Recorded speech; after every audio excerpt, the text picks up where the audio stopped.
Academicamente, o podcast da Autónoma Academy. Há vida para além do RGPD, o Regulamento Geral sobre Proteção de Dados, na tal proteção de dados, justamente para nos elucidar sobre estes casos especiais no Regulamento Geral de Proteção de Dados, convidamos Ana Paula Pinto Lourenço, é docente na pós-graduação de Proteção de Dados, Privacidade e Cibersegurança na União Europeia.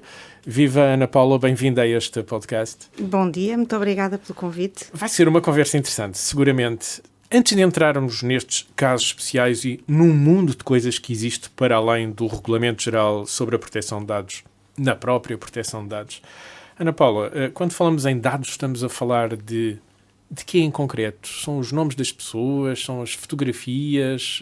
É a própria voz das pessoas? O que é que são estes dados? Os dados pessoais são quaisquer dados que permitam a identificação direta ou indireta de uma pessoa.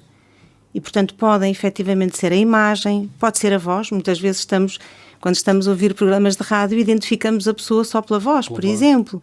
Podem ser dados biométricos, podem ser... A íris, as impressões digitais. Por exemplo, podem ser outros dados, como, por exemplo, uma matrícula de automóvel. Se nós soubermos que uma determinada pessoa... Fiscal, o número fiscal, a morada... Portanto, há uma grande variedade. É evidente que alguns destes dados não permitem uma identificação direta, mas, por vezes, cruzando-os com outros dados, identificamos com muitíssima clareza a pessoa que estamos a referir.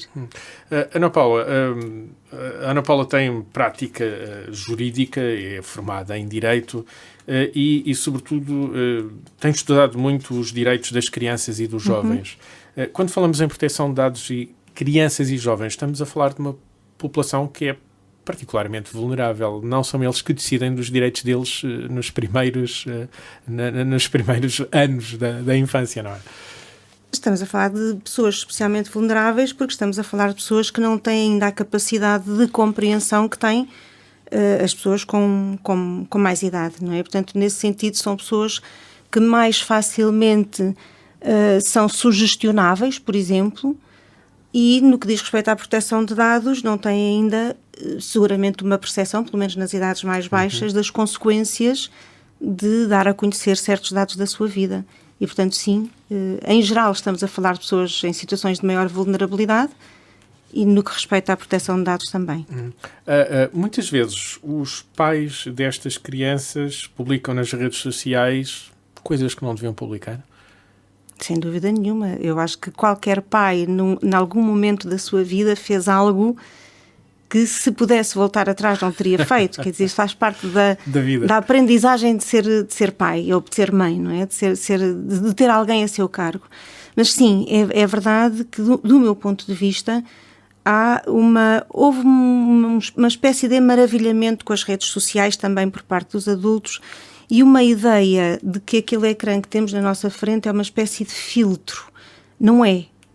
Nós não andamos na rua a mostrar as fotografias dos nossos filhos, muito menos dos nossos filhos em algumas situações mais privadas, não é? A terceiros, e portanto temos que ter em consideração que mesmo que uma rede social nós tenhamos o nosso perfil um pouco mais fechado, as pessoas que têm acesso a essa fotografia podem descarregá-la e podem mostrá-la. E estou a falar de fotografia, mas podia falar de situações específicas de vida. Escola que frequenta, moradas... É que uma fotografia pode transmitir muito mais informação do que aquela que o pai ou a mãe está a pensar que transmite. Basta que ele tenha, por exemplo, eu penso numa criança que anda numa escola particular com uniforme, ou se uma pessoa diz, lá estou eu, hoje vou levar, como sempre, o meu filho à dança... À escola tal, à dança, ao passatempo... Está a transmitir uma quantidade... Está a juntar dados. Exatamente. Está a transmitir uma grande quantidade de dados absolutamente desnecessários, diria eu, e há até já algumas decisões jurisprudenciais. Eu recordo-me uma decisão do Tribunal da Relação de Évora, em que dois pais não havia consenso quanto à publicação ou não de fotografias na rede social e o Tribunal determinou que, nesse caso, não deveriam ser publicitadas. E é bastante até contundente na sua fundamentação, precisamente no sentido de ir ao encontro daquela expressão que nós ouvimos muitas vezes, é um lugar comum já dizer, mas é verdade, os filhos não são propriedade dos pais. E os pais não podem tomar decisões em relação aos filhos como se os filhos não tivessem amanhã. né? Nós estamos a tomar decisões em relação aos nossos filhos, tendo em consideração a sua proteção hoje, a sua educação até. E os pais são os tutores desses direitos dos filhos, nem não é? mais. Porque a proteção de dados é um direito. É muito difícil nós educarmos um filho para a privacidade quando somos nós aqueles que expõem a sua privacidade numa rede social. E eu diria mesmo que a educação para a privacidade é uma exigência hoje, tendo em consideração a grande facilidade que há de exposição dessa mesma privacidade. A brincadeira com que começamos esta nossa conversa, de haver vida para além do Regulamento Geral sobre a Proteção de Dados, no mundo empresarial olha-se muito para este regulamento, mas de facto há dados ou há proteção de dados que extravasem muito aquilo que é o Regulamento Geral sobre a Proteção de Dados, porque antes do regulamento também já havia dados protegidos, com certeza, e depois do regulamento continuará a haver dados protegidos. O regulamento fala em situações especiais de proteção de dados? Fala. Eu gostaria de... Essa pergunta é uma pergunta que eu acho muito pertinente, porque, de facto, com a entrada em vigor do Regulamento Geral de Proteção de Dados, nós fomos invadidos, eu diria, com mensagens de empresas muito preocupadas com... Nós cuidamos dos seus dados. Exatamente, e a pedir-nos autorização para coisas que não têm que pedir autorização. Ninguém tem que me pedir uma autorização. Se eu faço uma encomenda, por exemplo, para me virem ser entregue em casa, eles não têm que me pedir autorização para recolher a morada. É uma inevitabilidade. Não há cumprimento de contrato. Sem ter acesso à morada. Facultei a morada. Foi um exagero. E, de facto, há e houve proteção de dados antes do RGPD. Basta dizer que Portugal é um dos países que integrou desde muito cedo a proteção de dados na sua própria Constituição. De resto, há na Constituição apenas 2 entidades reguladoras inscritas. Uma é a ERC e a outra é uma entidade de proteção de dados. Portanto, nós desde muito cedo... É uma preocupação antiga. É uma preocupação antiga. No direito português é uma preocupação No direito antiga. português, nós fomos, de facto, diga-se em abono da verdade, muito sensíveis a essa temática desde cedo. Há situações em que nós, no nosso dia-a-dia, nos deparamos com proteção de dados e com leis que protegem os nossos dados, e acho que até deveria ser uma educação mais cidadã, desde cedo as pessoas saberem quais são os seus direitos no que diz respeito à proteção de dados e como exercê-los. Mas também quais são os seus deveres, então? Nem mais. Estava a pensar na questão da parentalidade, como começámos esta nossa conversa. A propósito da parentalidade, e sem me esquecer do que vou dizer a seguir, há uma informação que gostaria também de juntar àquela que disse sobre as crianças. É que o Regulamento Geral de Proteção de Dados tem uma norma que prescreve que os Estados, que o consentimento das crianças para o acesso a, enfim, esta sociedade da comunicação, nomeadamente aos serviços, seja 16 anos, mas permitiu aos Estados que optassem por uma idade entre os 13 e os 16. Portugal optou pelos 13. Foi dos países que optaram por idades mais baixas para o acesso à oferta de serviços da sociedade de informação. Porque há um aspecto que nós também temos que considerar. A criança tem que... Nós não podemos, de repente... privar a criança da vida social dos dias de hoje. Sim. Aquilo que está a acontecer, por exemplo, agora na Austrália, que estão a decidir a exclusão das crianças com menos de 16 anos das redes sociais, não me parece de todo uma boa medida. Nós temos que os educar, temos que garantir que as empresas os protegem também, os pais, mas excluí-las da sociedade de informação parece-me, de facto, um erro crasso. Quanto à questão que estávamos a tratar da existência de outros instrumentos, eu diria, imaginemos aquelas mensagens que nós recebemos com alguma frequência na nossa caixa de correio de produtos que nós não solicitamos, não queremos e muitos deles nem são adequados para nós. Até são dirigidos a homens e somos mulheres, são dirigidos a mulheres e somos a homens, enfim.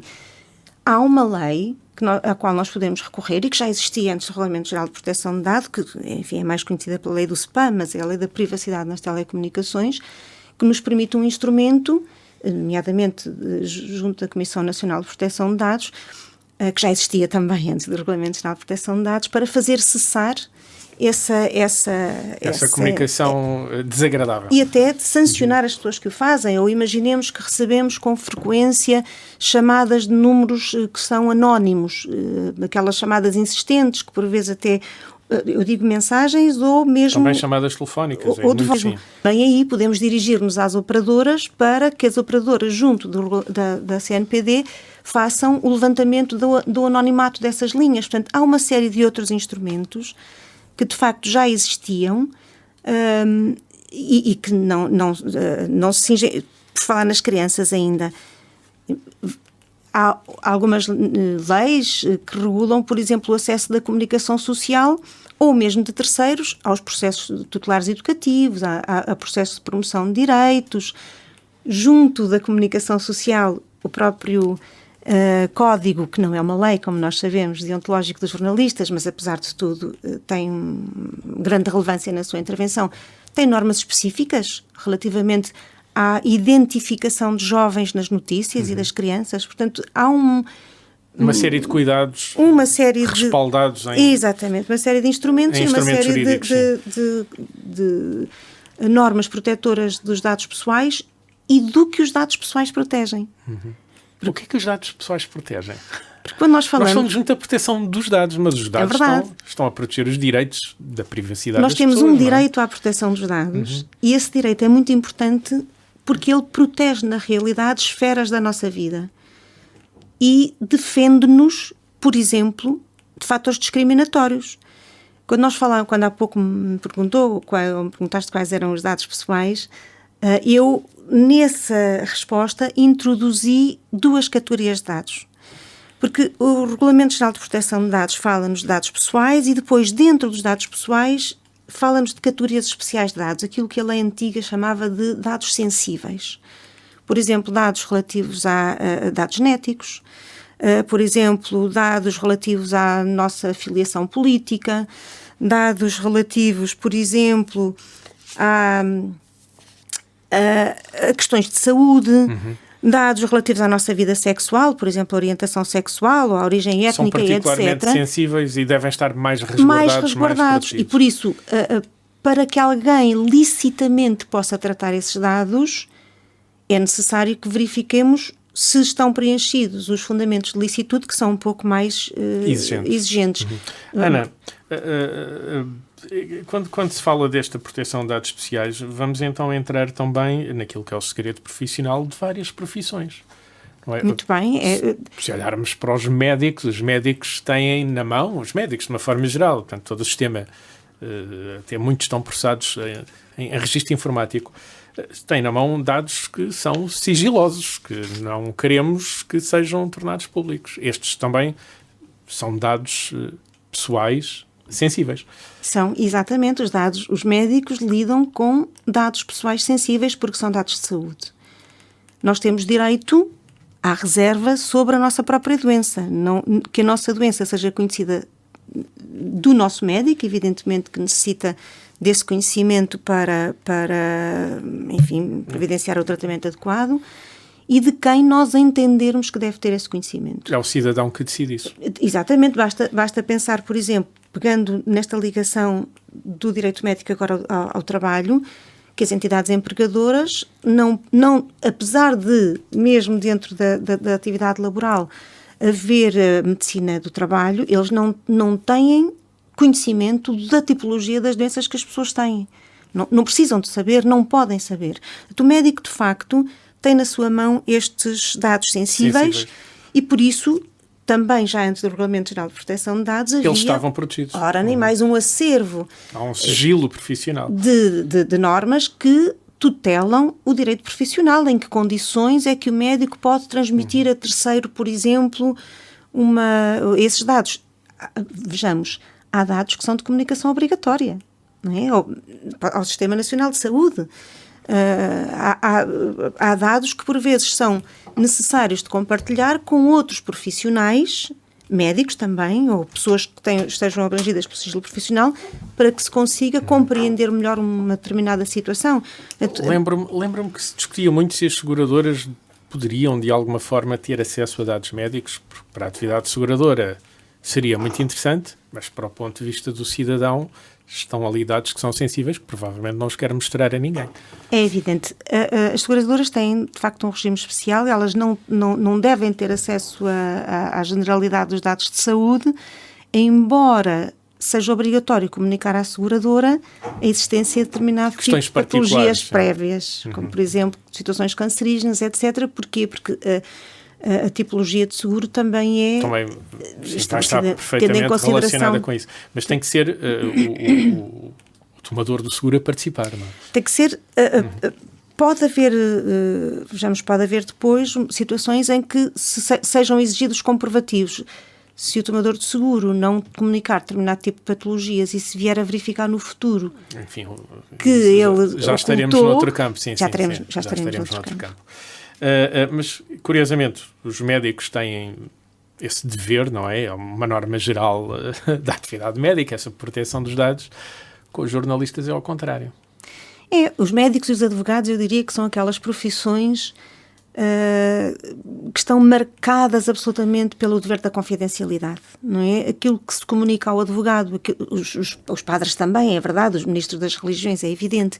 Aquilo que se lhes comunica são parcelas muito íntimas da nossa vida. Muitas vezes comunicamos situações da nossa vida que não comunicamos sequer às pessoas mais próximas. E vive muito da confidencialidade. A quebra da confidencialidade nessas profissões significa uma perda de confiança no próprio sistema. Significa que uma pessoa que tenha certo tipo de patologia ou que se encontre, penso, por exemplo, numa jovem, neste caso em concreto, que pretenda fazer uma interrupção voluntária da gravidez ocultando das pessoas mais próximas, por exemplo, não é? O jornalista vive da transmissão da notícia.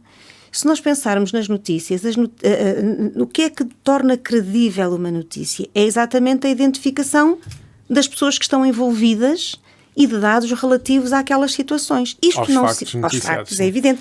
Isto, claro, há sigilo profissional se uma fonte... Sim, há proteção de fontes. Se a fonte pedir. Porque aquilo que confere credibilidade à notícia é nós sabermos qual é a fonte. Sim. Portanto, se a fonte Mas em caso de necessidade, a profissão prevê a proteção da E mesmo em relação fonte. À fonte... Se o jornalista perceber que a fonte lhe pediu esse sigilo porque está a tentar condicioná-lo ou manipulá-lo para veicular uma determinada notícia, ele tem o dever ético de denunciar a fonte. Não é? Portanto, o que não significa o facto de o jornalista ter que dotar a sua peça jornalística de dados, não significa que ele deva transmitir todos os dados pessoais de que conheça. Não é necessário fará essa filtragem dos dados que são necessários e daqueles que não devem ser transmitidos. Há notícias que podem ser transmitidas sem se identificar quem foram as pessoas envolvidas, nomeadamente penso em vítimas. Não é necessário. Não é necessário e eu diria mesmo... Não é saudável. Que não deve. Não é só por uma questão de não necessidade, é uma questão porque ele tem que ponderar as consequências que a comunicação deste facto, a divulgação por um número indistinto de pessoas, possa repercutir na vida dessa própria pessoa. Portanto, também o jornalista tem que fazer essa triagem eticamente muito saudável e juridicamente muito saudável de pensar o que é necessário para cumprir o meu dever de informação. O que não for necessário, ele deve omitir. Ana, isto leva-me a uma outra pergunta.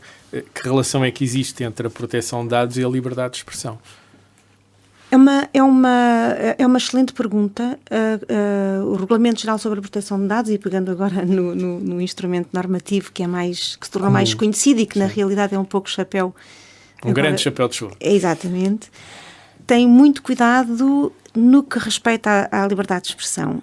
E em bom rigor a norma que inscreve é um pouquinho dizer que cabe aos Estados compatibilizar o regime de proteção de dados com a liberdade de expressão. Porque nós não podemos esquecer-nos que a liberdade de expressão não é só a liberdade de informação dos jornalistas, que pode estar dentro deste grande chapéu que chamamos de liberdade de expressão. A liberdade de expressão é a liberdade também de cada um. É individual. Exatamente. É a liberdade de nós informarmos, de procurarmos informação e de sermos informados. E, portanto, é absolutamente imperioso que em certos momentos da vida, e eu diria, para sermos cidadãos informados, que haja uma liberdade de expressão bastante significativa, sendo, certo, é evidente que a liberdade de expressão pode ter compressões, como vimos há pouco, na proteção dos dados, mas os Estados têm que acautelar, de facto, a liberdade de expressão com o máximo de maximização possível, sem que isso represente violação de dados pessoais de terceiros. Do tal direito Exatamente. Da proteção dos dados Tem que haver uma pessoais. Compatibilização. Num certo momento será a proteção dos dados que vai comprimir-se um pouco mais, noutro será a liberdade de expressão. Mas isso faz parte da dinâmica do equilíbrio dos direitos fundamentais, não é? Ana Paula, muito obrigado pelo tempo que vou despender para vir esclarecer-nos sobre esta necessidade de uma pedagogia de conhecer o que é a proteção de dados e, sobretudo, da vida que existe além do Regulamento Geral da Proteção dos Dados na própria proteção dos dados. Muito obrigada foi um gosto muito grande e queria dar-vos os parabéns, de facto, pelos programas, porque efetivamente são um veículo muitíssimo interessante e também eficaz de transmitir informação que me parece que devia ser transmitida às pessoas. Uma missão da universidade de fazer cedo. Divulgação de conhecimento. É isso mesmo. Muito obrigada. Academicamente. Este programa foi gravado nos estúdios da Universidade Autónoma de Lisboa.